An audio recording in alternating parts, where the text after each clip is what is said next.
So here is the Micro Galaxy Squadron Razor Crest. And man, this is awesome. So I'm going to chat through the ship itself, talk about the box, what comes with it, the features of it, and then the measurements of it as well. So starting out with the box, so here it is.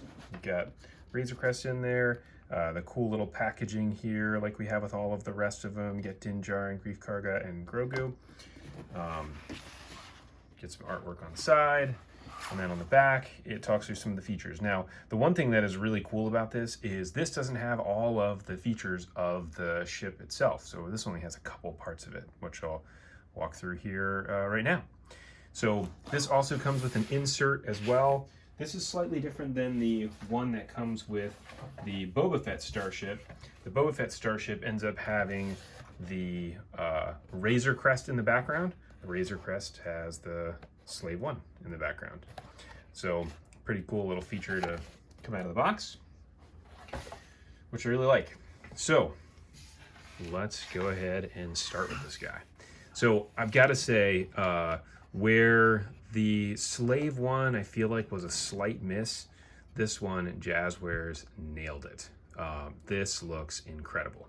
So let's go ahead and take a look at the measurements first, and then we'll get into all the features of it. So top to bottom, it's about 8 inches or so. All the way to the end of the guns, it's about 8 1/4. From engine to engine, about 5.5 inches. And then from a height perspective, it's about 3 1/4 with the landing gear out. And then the figures are all 1 inch, just like all the others. So you got, here is our Din Djarin. The great thing about this figure too is he actually has the, so I wish his visor was painted, though it's not painted there, but still incredible detail. And thank goodness that they actually painted this one. So some of the figures that they have, like we've seen, aren't painted. He comes with this little jetpack and cape. So it does stick on his back, which is pretty nice, but it doesn't fit on there very good, so it'll fall off. So you can see it's already fallen off there. Then you get Greef Karga. Again, great that we actually got this figure painted some. So his lips look like a little messed up there, but either way, pretty cool. Great feature. Good figure with lots of detail on it. And then this little Grogu here is amazing. Man, look at how cool this is. So it's a really small one. I mean, he is tiny. The thing that I really like about this too is you get a base for it, which is very similar to the base that comes with all of the blind boxes, all the Scout series. And then also on the stand, you can see on the bottom there's a little peg hole, and on the stand there's a peg hole. So you'll see why that comes in handy here in just a minute. So from a height perspective of the figures, so all the figures are 1 inch like we have with all of the others. So Greef Karga might be just slightly larger than 1 inch. And Djarin is about the same. And then this little Grogu is, 7/8 tall on the stand. The actual little pod that he's in is like whatever that is. I don't know, maybe 1/2 inch, whatever. So here is the ship itself.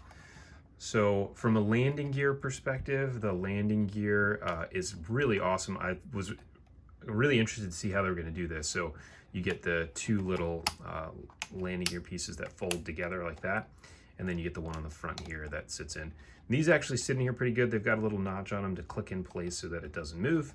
So, from a flying position, this thing looks really, really cool. Man, that is cool. Great paint deco. They did do a wash on this one. This one's not hateful though. In terms of how bad it is, there's a little bit of pulling on it, but not terrible. So let's go ahead and start opening this up. So first you get the cockpit that opens. So inside the cockpit there you can see is the little stand where the Grogu will go. So we can take him off of this. Put them inside here. Sorry, it's not very easy. Got big fingers, so trying to put this thing in there. There he is. So he can sit in the cockpit, which is very cool. And then from here, you have the top here that opens. So the great thing about this top is you can see the line here, but again, it's not that hateful in terms of how obvious it is. Now the great thing is this slides off. So you actually push it back like that, and then you can lift it up. You can see there's the groove parts right there that go underneath.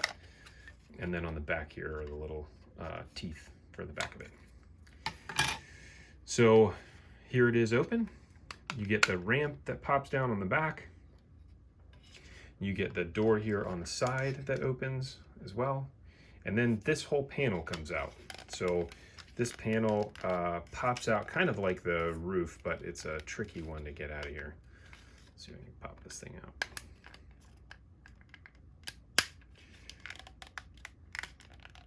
Come on out of there. There we go. So now the whole side comes off. So some cool detail on the inside of this. So got some bags there on the wall. The underside of this, just like the top of it. And then again, you use your little ramp. So this is again where this just keeps getting better. So on the inside here, you actually have a little carbonite figure. So this thing will actually come out. So I think that's the mithril that's in there. So pretty cool. You can put them underneath that stand. And then also you have the carbon freezing chamber in here. So we could put this guy inside of there. One of the challenges with these guys is that they're small, so it's hard to get in there. But you could put it in there. So either way. Get the cargo net here in the back, and then there is the gun rack in there in the back as well. It's kind of hard to see with the blur. So that is that. Now, one other thing that was pretty cool, I was looking at this and I was going, oh, this looks kind of weird. It looks like a little thing there. Well, sure enough, you could pop off part of the engine to see some of the engine on the inside. So again, pretty incredible for a ship of this size that you can take this thing apart and really be able to see the inside. The plastic is really sturdy. The guns here on the front are really hard, sturdy plastic as well. I mean, this thing just looks awesome. So showing it compared to some of the other Micro Galaxy Squadron ships. So put this top back on here. I mean, this thing is so cool. This is so cool. So here is your X-Wing next to it. And show this up like this. And now looking at this relative to the Action Fleet X-Wing. So the Action Fleet X-Wing is bigger. So, you know, obviously not really to scale relative to this, which is fine. It's a different line of toys. But that's essentially what it looks like. So I would say by far, this is the coolest ship of the line so far. Tons of great features to it. You know, I can imagine the playability on this would be really awesome as a kid, being able to play with this. The figures are great. The box is great. It's such a cool looking ship either way. Now, if you were to compare this to the other Razor Crest, which is the Mission Fleet one. The Mission Fleet one is considerably bigger, and it doesn't look anywhere near to scale. So it's a lot taller and thinner, and the engines look out of proportion relative to what you would tend to see in the show. But I think Jazzwares did a great job with this one. This looks really awesome. I'm excited for the other one to come out, the Arvla 7.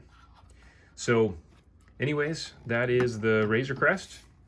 If you have any questions or comments, feel free to leave them below. Thanks.